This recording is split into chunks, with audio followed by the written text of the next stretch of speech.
같이 기도하고 말씀 생각하겠습니다.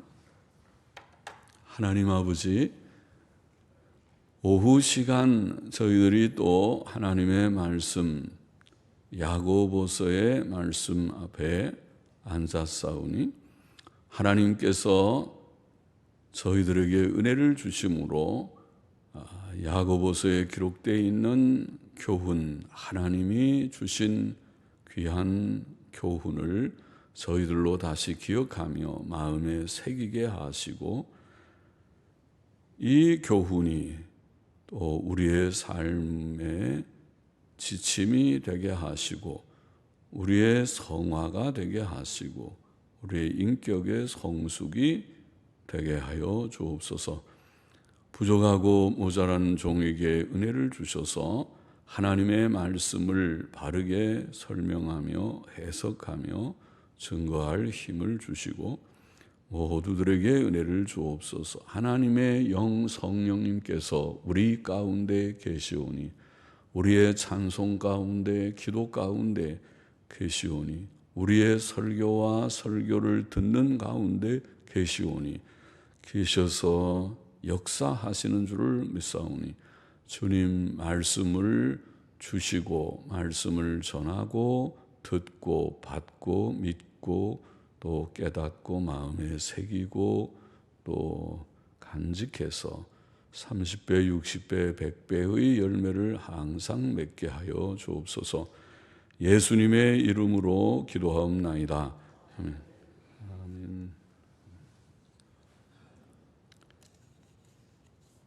비방과 자랑을 버리라고 하는 내용의 말씀이 몇 절에 기록되어 있습니다. 11절, 12절 먼저 보십시다. 형제들아, 피차에 비방하지 말라. 형제를 비방하는 자나 형제를 판단하는 자는 곧 율법을 비방하고 율법을 판단하는 것이라. 네가 만일 율법을 판단하면 율법의 준행자가 아니요 재판자로다. 입법자와 재판자는, 전통사본에는 재판자는 이란 말은 없는데 입법자는 오직 하나이시니 능히 구원하기도 하시며 멸하기도 하시느니라. 법을 만든 분이 그분이면 또 그 법을 지키는가 판단하시고 거기에 상을 주시기도 하고 벌을 내리기도 하시는, 상벌을 주시는 자도 그분이십니다. 하나님이십니다.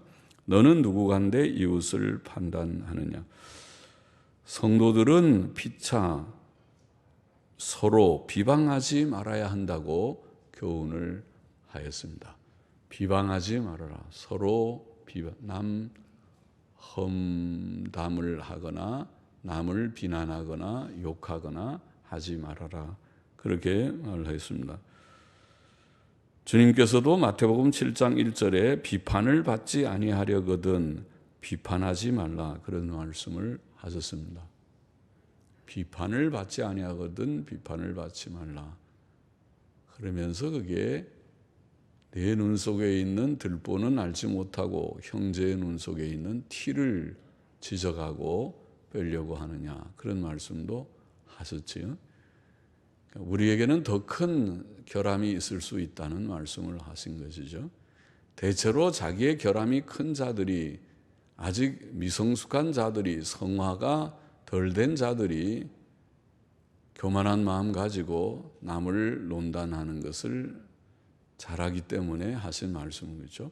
자신의 부족을 깊이 성찰하고 깨닫는 좀 성숙한 자들은 남의 흠을 보아도 저런 흠은 내 속에도 있어, 나는 저보다 더 큰 결함이 있는 자야, 그렇게 생각할 터이니까 별로 비판을 하지 않을 것이라는 말씀이겠죠. 정말 형제를 사랑해서 지적을 해주고 싶으면 내 자신부터 먼저 잘 고치고, 그리고 좀 지적해서 다 같이 성화를 이루면 좋을 듯합니다.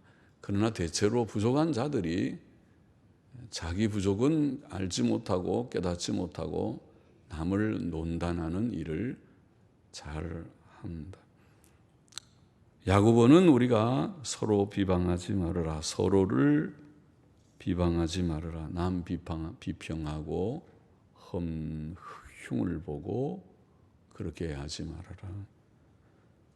그 이유는 우리가 형제를 비방하거나 판단하지 말아야 할 이유는 여기 두 가지를 말씀하였다고 봅니다. 첫째로 그것은 율법을 비방하고 판단하는 일이기 때문이라 이렇게 표현했습니다.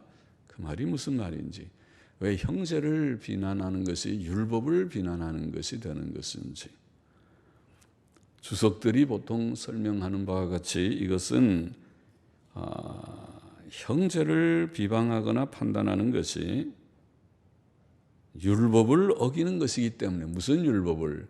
레위기 19장 16절 18절에 보면 16절에는 사람을 논단하지 말아라. 너희가 여기저기 다니면서 사람을 논단하지 말아라. 요즘 같으면 전화기를 들고 스마트폰을 들고 핸드폰 들고 남을 비난하는 일을 하지 말아라. 그렇죠? 자, 사람을 논단한다는 말이 비방한다는 말입니다. 비방한다. 보통 비방하는 사람들은 사실 아닌 것을, 그것을 과장하거나 왜곡하거나 거짓말을 보태서 비방하는 일들이 다반사이죠. 그렇죠? 그래서 논단하지 말아라. 잠언서에 보면은 그런 말씀이 있죠. 입을 벌린 자랑 사귀지 마는데 다니면서 논단하는 자를 사귀지 말라, 그런 말을 했습니다. 그러니까 입이 말이 많은 사람을 말하죠. 말이 많은 사람.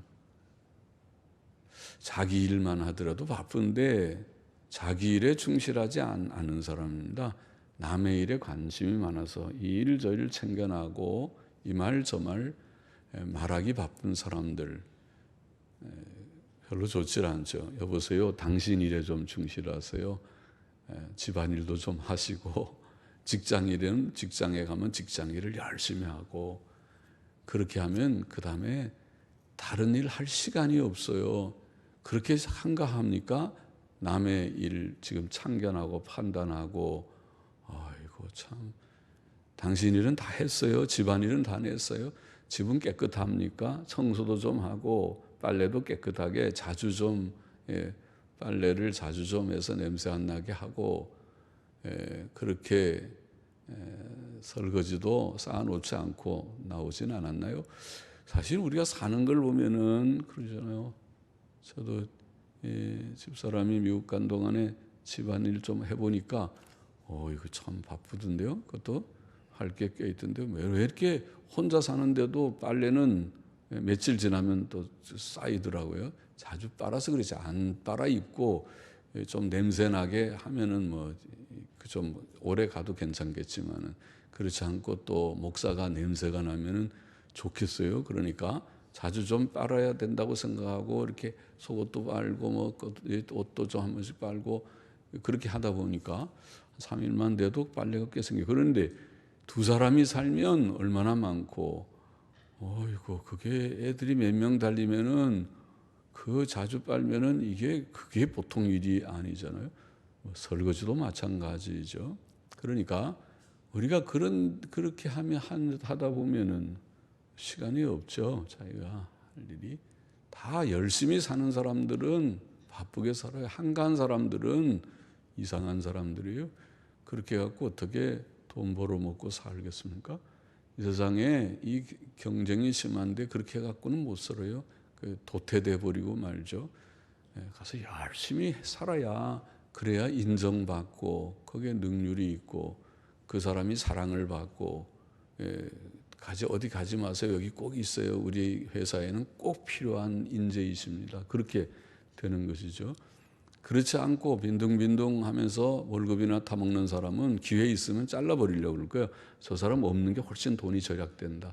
그렇잖아요. 기업이라는 거는 돈을 절약해야지, 누가 그냥 돈을 주고 거기에 대한 그만큼 유익이 없게 돈을 그냥 주는 자선사업을 하나요?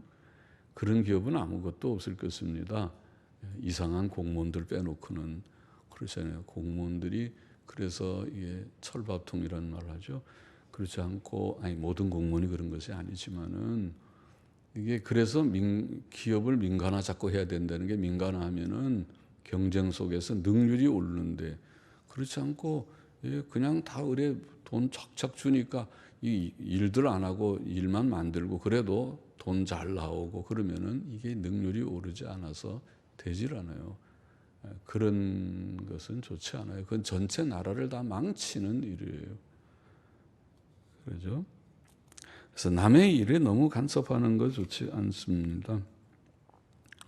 사람을 논단하지 말아라. 다니면서 말하지 말아라. 또 이웃 사랑하기를 내 몸과 같이 하라. 레위기 19장 18절.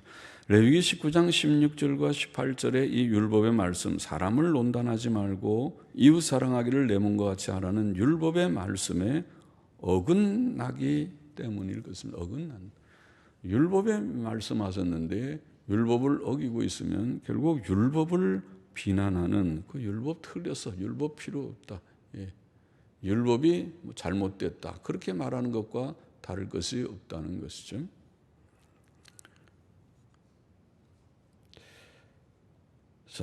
형제를 비방하고 판단하는 자는 결국 율법을 비방하고 판단하는 자가 될 것입니다. 그래서 하지 말아야 된다는 말씀이라고 보입니다. 둘째로 또 여기에 보면 우리는 율법을 지키는 자이지 심판자가 아니기 때문이라고 말씀을 했습니다. 우리는 율법을 지키는 자다. 율법을 만드신 자는 하나님이시고 우리가 율법을 지키고 안 지키는 것을 판단하실 이도 하나님이십니다. 하나님이 다 보고 계시고 판단하십니다. 당신이 나서서 판단할 것이 아니다, 그 말이죠.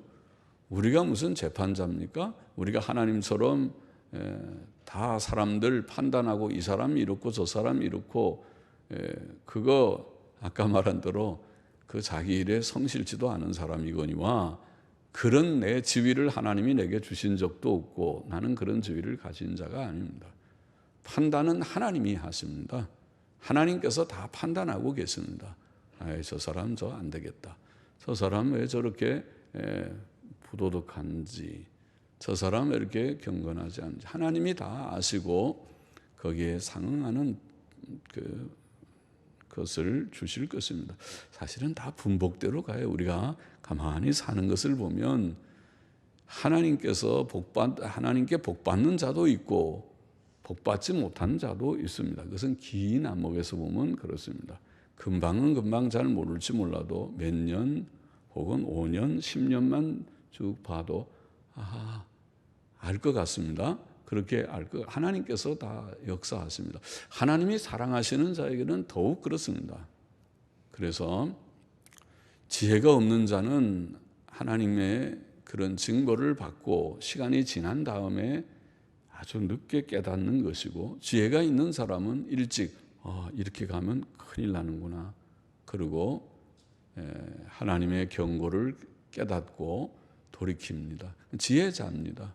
그러나 지혜가 없는 자는 그냥 계속 고집을 부리고 가다가 와장창 망한 다음에 그 다음에 이제 깨닫고 그때는 돌아오는데 폐인이 돼서 돌아오는 경우도 있고 진짜 불행해집니다. 내가 많은 시간을 낭비했구나. 나의 그 젊음을 낭비했구나.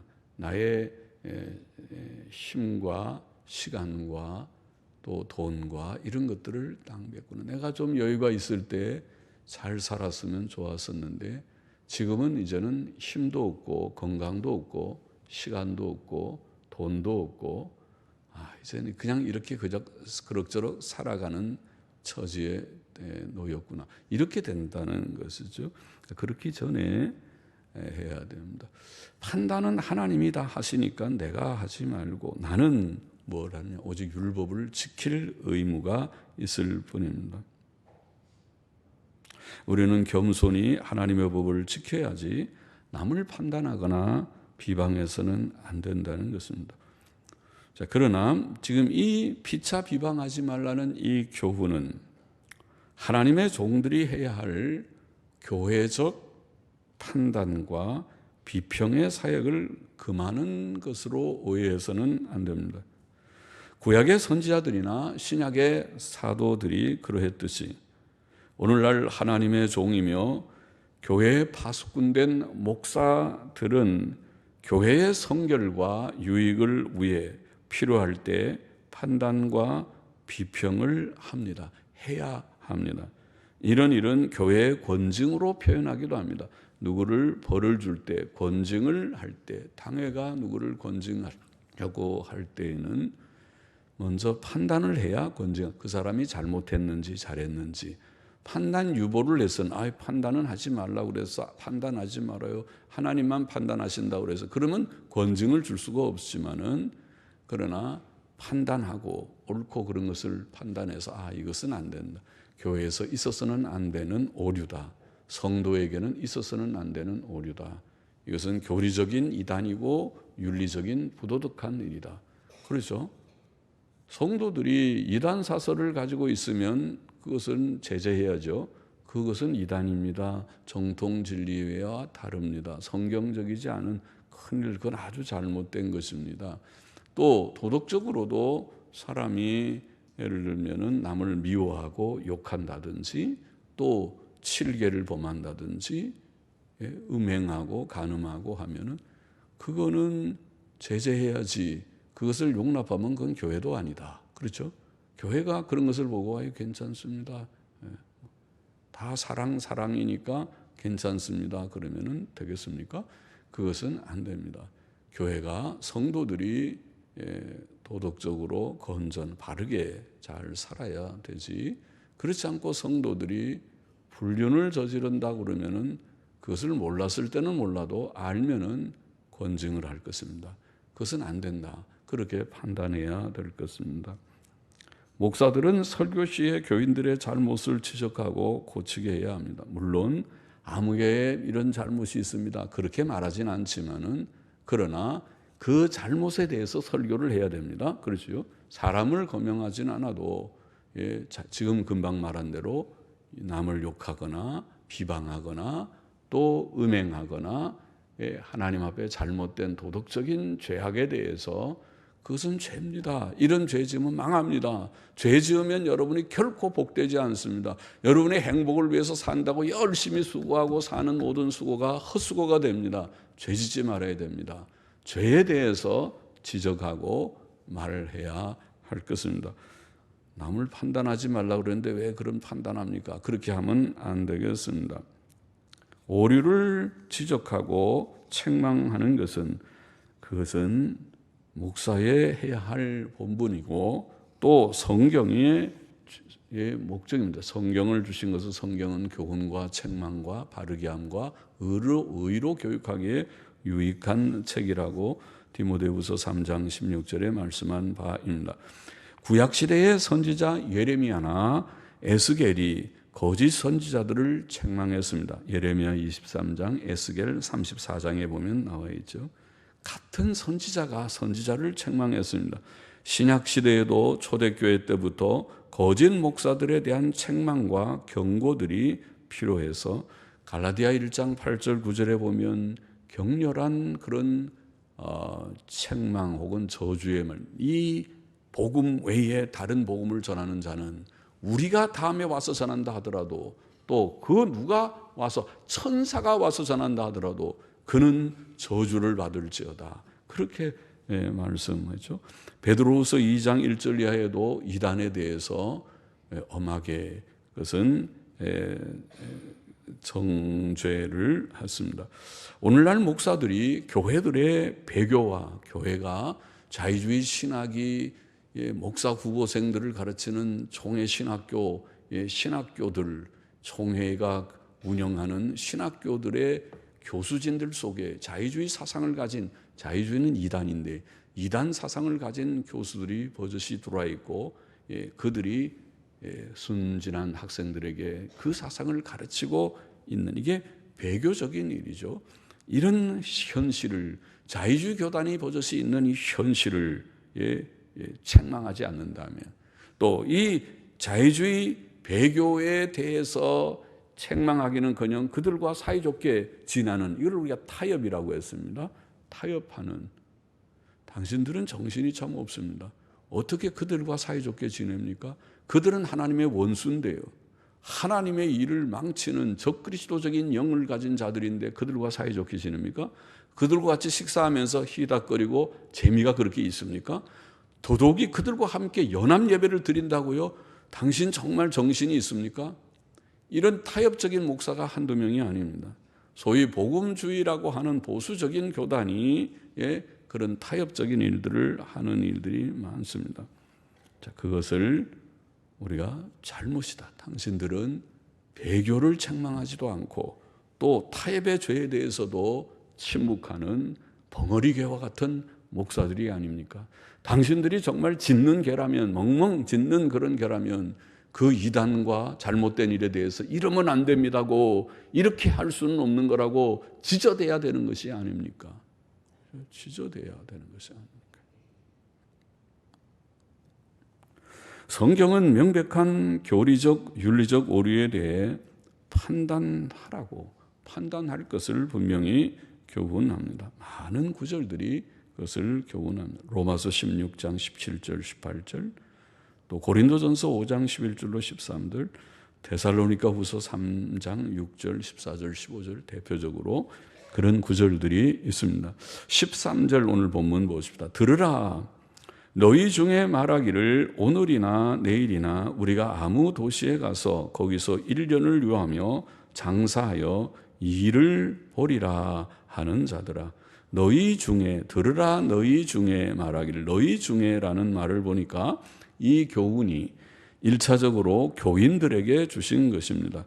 교회 밖에 있는 사람들에게 하는 교훈이 아니고, 물론 교회 밖에 세상 사람들에게도 이 교훈이 옳은 교훈이지만은 그들은 하나님을 알지 못하기 때문에 이런 교훈을 들으려고 하지도 않을 것입니다만은, 적어도 하나님을 알며 섬긴다는 교인들은 바로 살아야 되고 이 말씀을 귀 기울여 들어야 된다는 것입니다.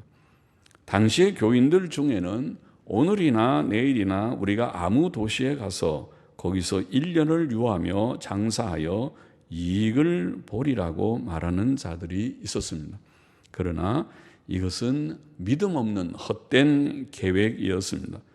성도가 하나님을 인정하지 않고 하나님을 의지하지 않고 1년 후의 일을 계획하는 것은 헛된 일이라는 것입니다. 그렇죠? 하나님께서 허락하시면 이렇게 앞에 말을 해야 되는 것이죠.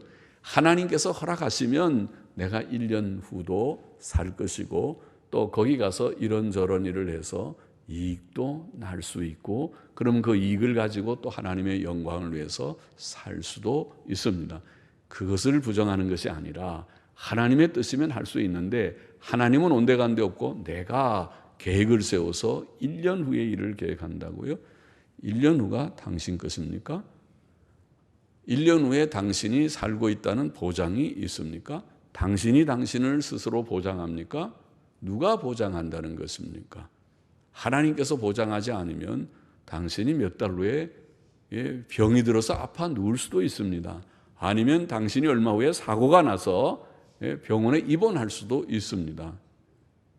그런 경우를 이런저런 경험을 한 다음에 깨닫겠습니까? 그런 경험을 하기 전에 깨닫고, 물론 인생을 많이 산 사람들은 그걸 많이 깨달았어요. 벌써 깨닫기 때문에 우리의 계획이 이게 다 허탄한 계획이고 내가 계획한 대로 되는 것이 아니야. 그것을 알고 하나님이 허락하지 않으시면, 하나님이 함께하지 않으면 되는 것이 아니다 하는 것을 알기 때문에 하나님을 범사에 인정하라고 말한 잠언의 말씀대로 인정하게 돼요. 하나님을 알게 되지만은 지금 여기에 지적하는 것은 하나님 없는, 아직 하나님을 알지 못하는 것 같은 이런 생각에 대해서 지적을 합니다.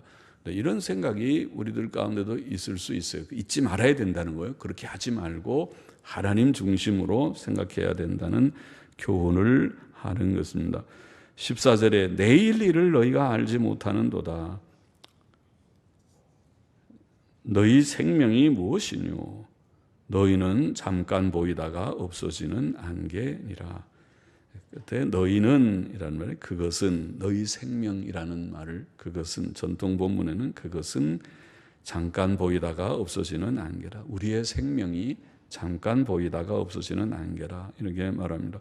우리는 사실 내일 일을 알지 못합니다. 오늘 우리가 살아있으니까 살아있는 것이지 내일 무슨 일이 우리에게 생길지 아는 자는 아무도 없습니다. 아유, 매일매일 우리가 뭐 살아있는데요. 어제도 잘 자고 아침에 일어났는데요. 또 오늘도 자면 내일도 일어날 거예요. 예, 그렇게죠. 일반적으로 그렇게 많이 살아왔지만은 그런데 다른 사람 얘기를 들어보면 어떤 사람은 그날 잘 잤는데 아침에 심장마비로 죽었다 그러는데요. 그 사람은 어떻게 된 거예요? 아유, 어쩌다가 그러게. 예, 어쩌다. 그럼 그 어쩌다가 당신한테는 적용이 안 될 거라고 생각하나요? 그 사람한테 가서 물어보면, 죽은 사람한테 가서 물어보면 나한테 이런 일이 있을 줄은 몰랐다고 아마 그럴 텐데요. 네? 사람이 내일을 예상할 수 없다는 것이 지혜가 아닌 거예요. 그것이 하나님의 진리가 아닌 거예요. 우리의 생명은 잠깐 보이다가 없어지는 안개와 같다고 말씀합니다. 안개라고 하는 원어를 보니까 수증기나 김을 가리키는 용어입니다. 수증기. 수증기나 김 분명히 있죠. 예, 물을 끓이면은 김이 나오고 수증기가 나오는데 분명히 있는데 그런데 조금 후에 보면 없어져 버렸습니다. 그거를 찾을 수가 없습니다. 그와 같이 사람은 살아있을 때 분명히 살아있어요. 어제까지 같이 얘기하고 대화하고 했습니다. 그러나 오늘 죽었습니다. 돌아갔었습니다. 소천했다고 우리는 하늘의 부름을 받았습니다. 그러고 나니까 그 다음에 남는 것은 죽은 시신만 남았습니다. 그 시신도 그냥 일반 기온에 며칠만 놔두면 썩기 때문에 그래서 곧 며칠 안으로 땅에 묻어야 되겠습니다. 묻지 않으면 냉동실에 오래 그냥 두어야 되는데 그럴 수 없으니까 곧 장례식을 치루어서 땅에 묻습니다. 시편 39편 4절에 보면 다윗은 여호와여 나의 종말과 나의 연한의 어떠함을 알게 하사 나로 나의 연약함을 알게 하소서. 주께서 나의 날을 손넓이만큼 되게 하심에 나의 일생이 주의 앞에는 없는 것 같사오니 아침마다 그 든든히 선 때도 진실로 허사뿐이니이다. 진실로 각 사람은 그림자같이 다니고 헛된 일에 분요하며 재물을 쌓으나 누가 취할는지 알지 못하나이다.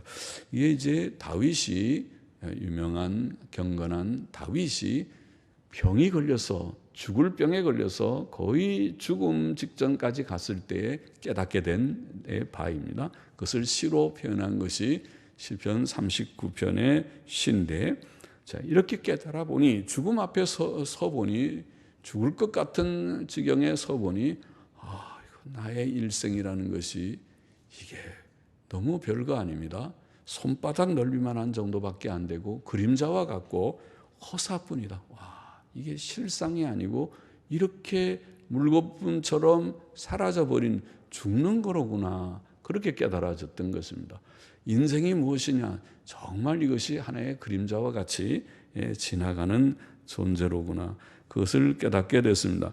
역대상 29장 15절에서도 다윗은 주 앞에서는 우리가 우리 열조와 다름이 없이 나그네와 우고한 자라 세상에 있는 날이 그림자 같아서 머무름이 없나이다. 오늘 말씀과 같습니다. 우리의 생명은 안개와 같다. 수증기와 같고 김과 같다. 그러므로 여기에 지금 교훈을 주기를 이렇기 때문에 아까 그렇게 자랑하지 말고 1년 후에 내가 어디 가서 장사 잘해가지고 돈 많이 벌어서 그런 허황한 계획을 갖지 말고 하나님보다 다 앞서는 거죠. 하나님보다 앞서가는 것은 다 되지 않아요.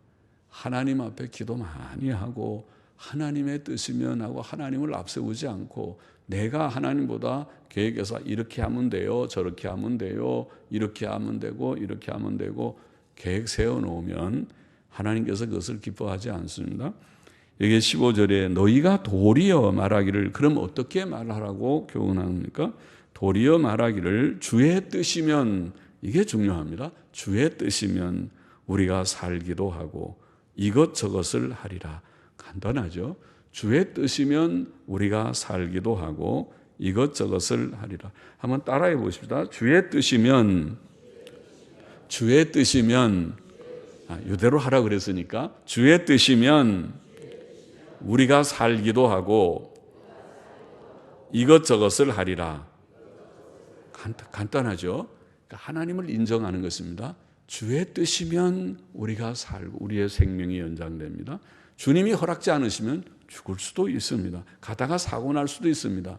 주의 뜻이면 우리가 살기도 하고 이것저것을 하리라. 주의 뜻에 달려 있습니다. 하나님의 허락에 달려 있는 것입니다. 우리는 미래를 하나님 없이 내가 무엇을 할 것처럼 계획하지 말고 하나님의 주권을 인정하고 우리의 생명이 하나님의 손안에 있음을 인정하고, 그렇죠? 생사화복을 주장한다고 늘 기도할 때 말하는데, 우리의 삶과 죽음이, 나의 출생이 하나님의 뜻 가운데서 이루어졌고 우연이 아니고 하나님의 뜻 가운데서 없고, 내가 죽는 날도 하나님의 뜻 가운데 정해 있어요. 그러니까 괜히 너무 겁낼 것도 없고 안 죽으려고 그럴 것도 없어요. 안 죽으려고 죄송합니다. 아둥바둥 별로 좋은 말이에요. 아둥바둥 하더라도 하나님이 와 그러면은 가야 되는 거예요. 다 놓고 가. 아무리 일거리가 많아서 도저히 안 됩니다. 그래도 소용없어요. 지금 와 그러면은 모두 놓고 그냥 가는 것이 인생이에요. 그러니까 하나님을 의지하고 하나님을 인정하면 편안하죠. 열심히 그저 우리가 사는 것뿐이지 언제든지 하나님이 이제 오너라 그러면 예입니다. 알았습니다. 모든 그 하는 그대로 중단, 딱 손 놓고 중단하고, 하나님 제가 여기 있사오니 이제 부르시옵소서, 갑니다 하고 꼴딱하고 숨이 넘어가는 게 꼴딱하면 천국 가서 눈을 뜨게 될 것입니다. 가는 것입니다. 그러니까 우리의 생명이 하나님의 손안에 있다. 생명은 하나님께 있습니다. 우리의 호흡을 주장하시는 자는 하나님이시다. 벨사살 왕의 호흡을 주장하시는 자가 하나님이시다. 다니엘 5장 23절. 어리석은 농부의 비유에서 주님께서는 그 농부는 하나님 없이 풍년이 들었다고 창고 크게 짓고 잔뜩 쌓아놓고 배 뚫리고 이제 잘 먹고 잘 살겠다. 이렇게 오늘 말로 하면은 이거 돈 많은데 집도 있고 은행 잔고도 많고 이거 몇 년 실컷 잘 쓰겠다. 매달 이거 다 너무 쓸 게 많아가지고 이렇게 다 쓰지도 못하겠다. 한 달에 내가 이 1,000만 원씩 써도 내가 평생 쓰고도 남겠다. 1,000만 원을 어떻게 다 쓰겠나. 이게 도저히 다 쓸 길이 없다. 이런 부자라 하더라도 하나님께서 그래 내가 오늘 밤에 네 생명을 부르겠다. 그러고 불러간다는 것입니다. 불러가니까 그는 그 돈 다 써보지 못하고 죽었습니다. 죽었습니다.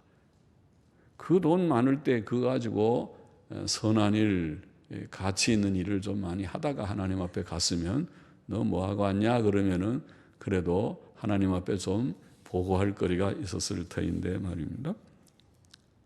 주의 뜻이면 우리가 이것저것을 하리라. 우리의 모든 활동은 하나님의 뜻 안에서 이루어져야 한다. 우리의 모든 일이 하나님의 손안에 있다. 너의 행사를 여호와께 맡기라. 잠언 16장 3절에 그랬죠. 그리하면 너의 경영하는 것이 이루리라. 하나님보다 앞서서 자기가 뭘 할 것처럼 그렇게 계획하지 말고 한 걸음씩 하나님과 동행하듯이, 그게 신자의 정상적인, 하나님 이렇게 할까요? 저렇게 할까요? 하나님, 이것이 하나님의 선한 뜻이 맞지요? 제가 하나님의 선한 뜻대로 살고 있는 것이 맞지요? 그렇게 하나님과 동행하듯이. 미가 6장 8절 말씀 기억합니까? 사람아, 주께서 선한 것이 무엇임을 내게 보이셨나니 여호와께서 내게 구하시는 것이, 하나님이 우리에게 구하시는 선한 삶은 첫째, 공의를 행하고 죄짓지 말아야 되는, 하나님 앞에 공의를 행하는 것이 계명대로 사는 거죠. 둘째는 인자를 사랑하고, 계명의 정신이 사랑이니까 인자, 남을 불쌍히 여기고 착한 것이. 그래서 우리가 사람은 착하고 봐야 된다. 착하지 않은 사람은 하나님의 사람이 아니에요. 사람이 계명대로 죄짓지 말아야 되고, 죄 지으면 그건 끝장나고, 7계를 범하든지, 결혼도 안 했는데 그렇게 남녀가 동침을 하면 그건 끝장나는, 하나님께서 그걸 결코 기뻐하지 않아요. 그건 망하는 일이에요. 그건 망하는 일이고, 7계를 범하는, 6계명을 범하는, 계명을 범하는 그 죄를 지으면 망하는 것이고, 공의를 행해야 되고, 그 다음에 계명의 정신은 사랑이라는 말은 다른 말로 착한 것, 선한 것이잖아요. 사랑은 오래 참고, 사랑은 남을 배려하고 선한 것이다. 그러니까 공의를 행하고 인자는 이게 자빔, 사랑입니다. 사랑을, 인자를 사랑하고, 그 다음에 세 번째 말하기를 겸손히 내 하나님과 함께 행하는 것, 동행이죠. 하나님과 동행하는. 여러분은 동반자가 있습니까? 동행자가 있습니까? 혼자입니까? 하나님과 늘 교통하고 있습니까? 기도 생활을 합니까? 하나님 의논합니까? 하나님 오늘도 일어났습니다. 하나님 오늘도 잘 잤습니다. 하나님 오늘도 몸이 이만큼 건강 주셔서 감사합니다. 하나님 오늘도 열심히 살았습니다. 그렇게 하나님과 늘 대화를 하십니까? 하나님과 동행합니까? 아니면 하나님은 온데간데 없고 내 혼자서 다 결정하고, 내 혼자서 잘할 때는 기분이 좋고, 또 잘 어려울 때는 나 혼자 전부 다 풀이 다 죽고 낭망이 돼가지고 혼자 엎치락뒤치락하고 살고 있습니까? 잘해서 교만하고 못해서 낭망하고 그럽니까? 그렇게 살지 말고 하나님과 늘 교통하고 동행하듯이, 하나님 감사합니다. 또 힘이 좀 없을 때도 하나님, 내가 마음이 약해서 힘이 좀 약해졌습니다. 제게 힘을 좀 주시고, 하나님은 나의 위로가 아니십니까? 위로가 되어 주십시오. 위로를 주십시오. 하나님이 위로를 주면 위로가 되겠죠. 사람의 위로보다 낫죠. 그러니까 하나님과 늘 교통하고 동행하는 삶을 사는 것이다. 그렇게 미가 6장 8절에는 표현했습니다. 자, 그것이 하나님 주의 뜻이면 우리가 이런저런 일을 하겠습니다. 주의 뜻 안에서 주께서 원하시는 일은 선한 삶이니까 선한 삶을 우리가 구하며 실행하게 됩니다. 오늘 여기에 두 가지 교훈을 했습니다. 첫째로 우리는 서로 비방하지 말아야 한다고 교훈했습니다. 형제를 비방하면 이웃을 비방하지 말아라, 논단하지 말아라, 내 이웃을 내 몸과 같이 사랑하라는 율법을 어기고 비방하는 일이 됩니다. 우리는 남을 판단할 위치에 있는 자들이 아닙니다. 우리는 계명을 단지 지켜야 할 위치에 있는 자들입니다. 판단하고 평가하실 일은 하나님 한 분이십니다. 하나님께서 모든 일을 판단하실 것입니다. 하나님께서는 판단하고 계십니다. 하나님께서 조만간 우리의 행위에 대해서 보상하실 것입니다. 혹은 보복하실 것입니다. 무서운 것입니다. 악을 행하는 사람들이 금방 벌을 안 받는 것 같아도 좀 두고 보십시오. 2년, 3년, 5년 하나님의 행하시는 일들이 두려운 것을 우리의 삶 속에서 얼마든지 느낄 것입니다. 하나님은 죽은 하나님이 아니십니다. 또 우리가 하나님의 뜻대로 바로 살고자 할 때 하나님 우리에게 어떤 평강을 주시는지 두고 보십시오. 하나님께서 결코 우리를 버려두지 않으실 것입니다. 우리가 판단할 일이 아니고 그분이 판단하실 것이니 우리는 서로 비방하지 말아야 된다. 자, 물론 이것은 우리가 교회의 거룩과 유익을 위하여서 하나님의 종들이 때때로 판단하고 비평하고 하는 일들을 부정하는 것은 아니다. 그것은 오히려 오늘날 필요한 일이다. 오늘날 성도들의 회개와 성화를 위해, 오늘날 교회들의 배교와 타협과 혼란을 위해서 참으로 필요한 일이다. 오늘날 벙어리 목사들이 많기 때문에 교회가 잘못되는데도 목사들이 다 침묵하고 또 그것이 마치 평안한 것처럼 말하고 있는 것은 하나님 앞에서 매우 잘못된 것이다. 참된 종들이 일어난다면 가만히 있지 않을 것이다. 이것은 문제다. 이렇게 하면 안 된다. 어떻게 교리적 이단인 자유주의가 버젓이 들어와서 목사 후보생들을 가르치는 것이 가능합니까? 어떻게 교회가 그렇게 타락할 수가 있습니까? 또 그렇게 변질된 자유주의 교회들과 보수주의 교회들이 문제없는 것처럼 서로 사이좋게 지내고 연합적인 모든 행사들을 합니까? 다 잘못됐습니다. 그것은 그렇게 해서는 안 되는 일입니다. 그것을 누군가가 지적하고 책망하고 이것이 잘못이다, 바른 것은 그렇게 하지 않는 것이 바른 길이라고 말해야만 하겠습니다. 또 오늘 본문에 우리에게 내일 일을 자랑하지 말고 하나님 없이 내가 스스로 미래를 계획하고 무엇을 이룰 것처럼 그렇게 계획하지 말고 어떻게 하라고요? 아까 우리 읽어본 대로 주의 뜻이면 우리가 살기도 하고 이것저것을 하리라, 이렇게 말해야 된다. 하나님 중심으로 하나님을 먼저 인정하고 하나님이 주권적 섭리자이심을 진실히 믿고 인정하고 하나님 앞에 의탁하면서 하나님 이렇게 할까요?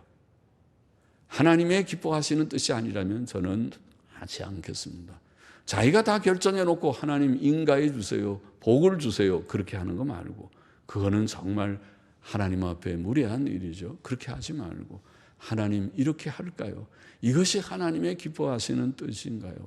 이렇게 하나님께 먼저 묻고 하나님의 뜻을 생각하고 그리고 주의 뜻이면 우리가 살기도 하고 이것저것을 하리라, 그렇게 말해야 한다. 그것이 믿음이다. 그것이 성도의 바른 태도다. 그렇게 우리에게 가르쳐 주신 것입니다. 내일 일을 내가 관리할 수 있는 것처럼 생각해서는 안 됩니다. 그렇게 생각하지 마십시다. 우리 중에 아무도 내일 일을 내가 할 수 있는 것처럼 그런 잘못된 불신앙적인 그것이 자만의 말인데 그런 말을 하지 말고 하나님을 인정하고 하나님께서 허락하시면 내가 선한 삶을 살리라. 내일도 내 생명이 연장되고 내가 사는 만큼 내가 죽기까지 열심히 선한 일, 하나님 기뻐하신 일을 내가 하다가 주님이 이제 오너라 하면 그때는 후회 없이 안 갑니다.